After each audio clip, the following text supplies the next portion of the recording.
The Most Dangerous Game is probably the most adapted short story in cinematic history. Aside from the pre-code original, it has been made many, many times under various names. There's a whole Wikipedia page devoted to its adaptations. You probably know the story, even if you don't know the story. A hunter organizes a hunt, and the target of that hunt is people. Confessions of a Psycho Cat is yet another adaptation of The Most Dangerous Game, but it adds something notable to that murderous tale. Lots of naked people.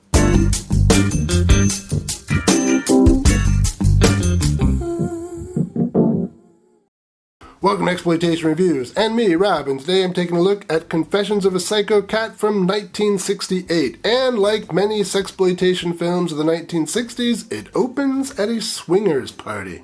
One of the gals wants something a bit stronger than weed and is informed that Buddy should be here soon with some stronger stuff. And then we hop out into a city where a guy, that's Buddy, is running away from some people, one of whom is a woman with a crossbow.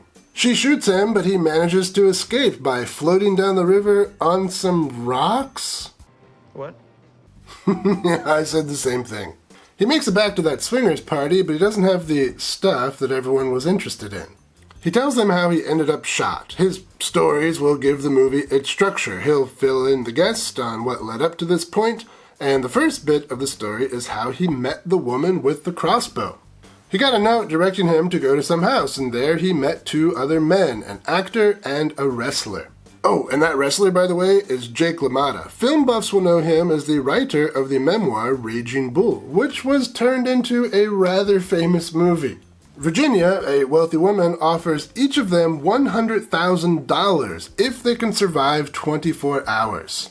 The way it will work is that at some point in the next month, they will receive a check, post-dated for the next day. At that point, the game is on. Virginia will start hunting them, and if they survive until the banks open the next day, they cash the check and keep the money. Sounds easy enough.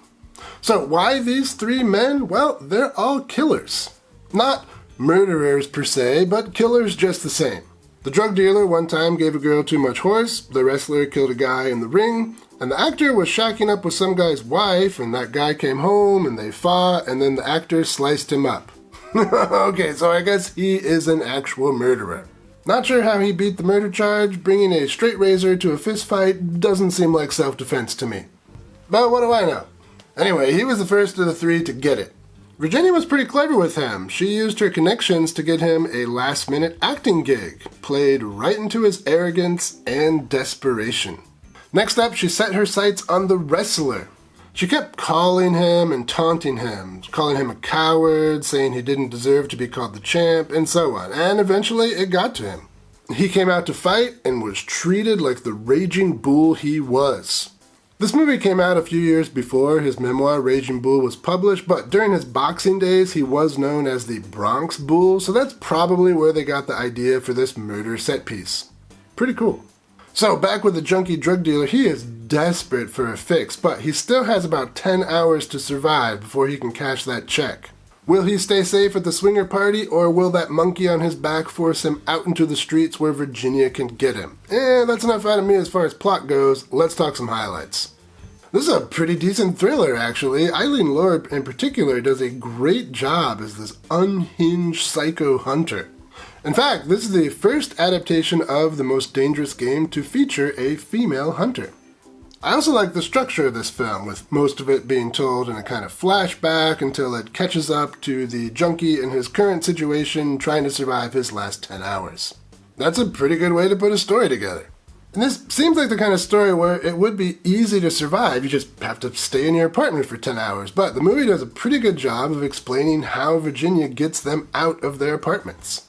The aging actor is desperate for the limelight, the ex-wrestler is desperate to defend his honor and legacy, and the junkie is, he's desperate for junk. It all makes sense and is believable enough. And the movie is, for the most part, well filmed and well paced. There's some good camera work here, and the runtime is just a bit over an hour. You could almost watch this movie on your lunch break. But I wouldn't say the movie is perfect. Like some swingers entertaining themselves until the stuff arrives, it has some shortcomings. Well, this is a very low-budget sexploitation film from the 60s and has the same kinds of problems that most of those kinds of movies have. In particular, some pretty poor acting. Do you have any stuff? Me? I was waiting on you. And one thing that is a little bit distracting about this movie is it was re-edited to add more exploitation elements, and these edited-in sequences are distracting. I feel dirty saying this, but the plots do get in the way of the plot. This is most apparent in the scene with Jake LaMotta in his room. It's obvious that the girl has been inserted into the conversation. There's no music when she's talking. They don't share any screen time. Yeah, it's pretty clunky. Pretty distracting. Partly because it's so poorly done and partly because she has really nice tits.